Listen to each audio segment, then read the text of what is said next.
បាទនេះបងនេះមើលអានេះវាអាវកាក់សឹងនឹង8ទៅ90%ហើយបាទឃើញដល់ស្លាបមួយបាទអានេះអាក្រហមដល់ស្លាបមួយនេះគឺថ្ងៃជាមួយអាខ្មៅនេះគឺមុនអាខ្មៅ4ថ្ងៃបាទនោះអាខ្មៅនៅខាងនោះតែសភាពវានេះគឺ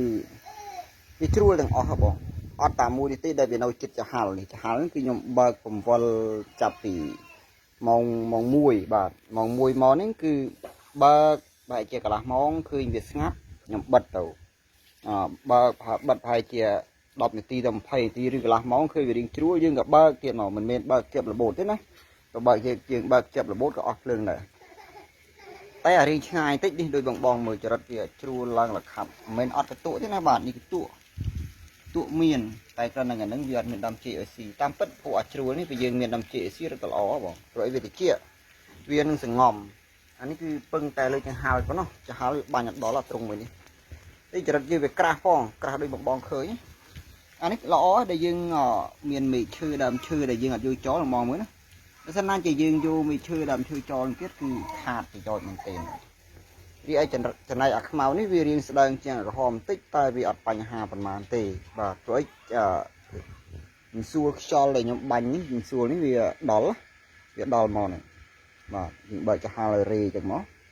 វាអាចបានត្រឹម2 3ត្រង់ប៉ុណ្ណឹងព្រោះចាហាល់ទូចមិនមែនចាហាល់ធំតែពួកអាខ្មៅនេះក៏ដុះស្លាប់មកថា 10% ហ្នឹងហើយពួកអានេះក្រោយអាក្រហមណាបាទអានេះខ្ទង់ប្រហែលជាមួយអាទិត្យទៀតយ៉ាងយូរគឺយើងអាចយកពងបានហើយបាទអានេះដុះស្លាប់មកនេះគឺអត់ទាន់មានយំទេដុះស្លាប់មកដូច2ថ្ងៃហ្នឹងនេះបាទ2ថ្ងៃតែដុះស្លាប់មកដំបូងនេះគឺភាគរយគឺសិតតែមេច្រើនបាទក្នុងចំណោម10ហ្នឹងឈ្មោលមួយច្រើនពេកបាទគឺអត់ទាន់ទេវាត្រូវតែមេដុះស្លាប់មកខ្ទង់ប្រហែលជា30% បានមានអាឈ្មោលដុះស្លាប់មកក្រោយឬក៏យំព្រោះអីវាដុះស្លាប់មួយថ្ងៃដំបូងវាអត់ទាន់យំទេវាត្រូវតែបាន2ថ្ងៃឡើងទៅបាននេះវាយំ2ថ្ងៃឬ3ថ្ងៃបានវាយំវាអាចបង្កើតពួកមេជីវិតនឹងឲ្យមានកម្មេ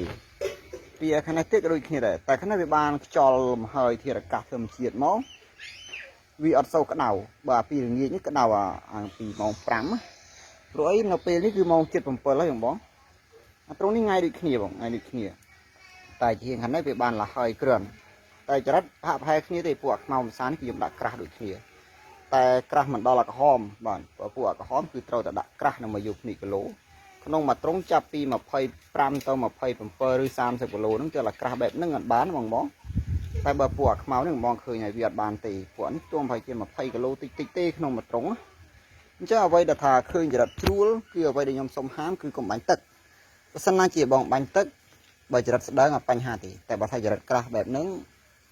យើងប្រឈមមុខហើយបងប្រឈមមុខណាប្រាងងាប់ខូចចរិតអីគេកូនទឹកហ៊ីអូសដាក់លូអូទៅបូមទឹកបន្តទាញទៅដាក់លូអាលូមួយទឹកនេះគឺដំណោះស្រាយគឺយើងត្រូវតែមានចាហាល់ប្រចាំហើយបងមើលម៉ោងល្ងាចប៉ុណ្ណឹងម៉ោងម៉ានបាទនេះមើលបាទម៉ោង 7 ហើយអញ្ចឹងវាមុខគេនេះអត់អីទេមុខគេនេះវាសងំជ្រួលវាសងំវាអត់លោតដល់ខាងនេះអីអានេះគឺរៀងគៀនេះរៀងឆ្ងាយបន្តិចនេះមើលមកឃើញថាវាទៅយកដាច់ហ៎កូននេះបងមើលអានេះទៅយកចេកហ្នឹងបងអានេះទៅយកចេកក្រហមបាទទៅយកចេកក្រហមគឺពុះដាក់មកស៊ីដូចតែឃើញណាបាទស្អីក៏ស៊ីដែរពួកចរិតហ្នឹងទៅយកចេកក្រហមហ្នឹងខ្ញុំឲ្យកូនគាត់ពុះដាក់មកនឹងលក្ខណៈខ្លះនេះឃើញដាក់បដូលបន្តិចហាបដូលស្ដាច់លុចចត់ហើយនេះបាទយកចេកក្រហមស្ដាច់ចត់ហើយដល់មកមួយចរិតខាប់តទាំងអស់តែម្ដងខ្ញុំត្រូវមើលសិនព្រោះខ្ញុំឲ្យខ្ញុំក៏ដាក់3ត្រង់អានេះមែនទេអានេះណែនេះចេកទុំបាទធាងចេកទុំនេះទៅយកចេកនេះចេញហ្មងនេះទៅយកចេកបាទអត់មានសល់ទេណាពួកហ្នឹងដាក់មកកាច់ព្រោះអីមនុស្សហូបអត់កើតដាក់មកចរិតស៊ីពេកសល់តែពួកនេះវានៅមាន3លេខនៅឡើយនៅមានដុះស្លាប់កាក់ដុះស្លាប់ទូចកាក់ធំបាទចូល4លេខពួកហ្នឹងពួកក្រហមព្រោះអីវាក្រាស់វាកណ្ដាលតែវាក្រាស់ឱកាសដែលវាស្មើគ្នាហ្នឹងវាមិនសូវស្មើគ្នាទេមកថាដូចពួកខ្មៅលឿន máu của nó sao tạo bay lị đi gặp pi lị tì của nó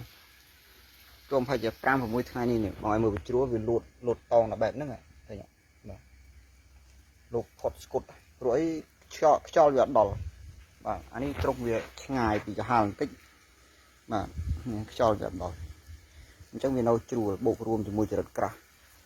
พอល្អរបស់ស្លឹកឈើដូចខ្ញុំនិយាយឲ្យនិយាយទៀតថាអាមេឈើហ្នឹងបើថាវាមិនផុតត្រង់បងកុំឲ្យយកចោលព្រោះអីអានេះវាជាផលប្រយោជន៍មួយហើយដូចបងឃើញចរិតយើងជ្រួលបើសិនណាជាវាអត់មានជំរោគដែលវាតងបែបហ្នឹងទេវាខាតប្រយោជន៍វាអាចនឹងងើបហ្នឹងបងវាឃើញបាទវាជ្រួលមែនតែវាមានស្លឹកឈើមេឈើអាចងាយណាស់ដែលវាសៀតអស់ហ្នឹងវាតងបាននេះដូចអាលើមកមួយស្ងំបាទនេះអាលើមុខកាមេរ៉ាហ្នឹងមើលវាស្ងំអញ្ចឹងតែអាក្រមហ្នឹងវាមិនអាចស្ងំកើតដោយសារអាបាតក្រមទ្រង់ចរិតអញ្ចឹងវាក្តៅអញ្ចឹងវាមានតែជ្រួលឡើងមកលើត្រឡប់ទៅត្រឡប់មកអញ្ចឹងហើយបាទអញ្ចឹងបញ្ហាដែលដោះស្រាយជាមួយចរិតជ្រួលបានគឺមានប្រមាណប៉ុណ្ណេះគឺសូមហាមបងរឿងបាញ់ទឹកក៏កុំបាញ់ទឹកខ្លាំងប៉ាល់ណាវាអាចនឹងចมูกងើបកាលនឹងដែរបើចរិតស្ដើងអត់បញ្ហាទេតែបើចរិតក្រាស់បងប្រឈមមុខហើយតែវិធីសាស្ត្រដោះស្រាយបើសិនណាជាដឹងថាចរិតយើងក្រាស់យើងគួរតែដាក់ដើមជីកពូដើមជីកដាក់ស៊ីទៅអាហ្នឹងអត់អីទេអាហ្នឹងល្អទៅវិញបងបើមានណាអរគុណច្រើន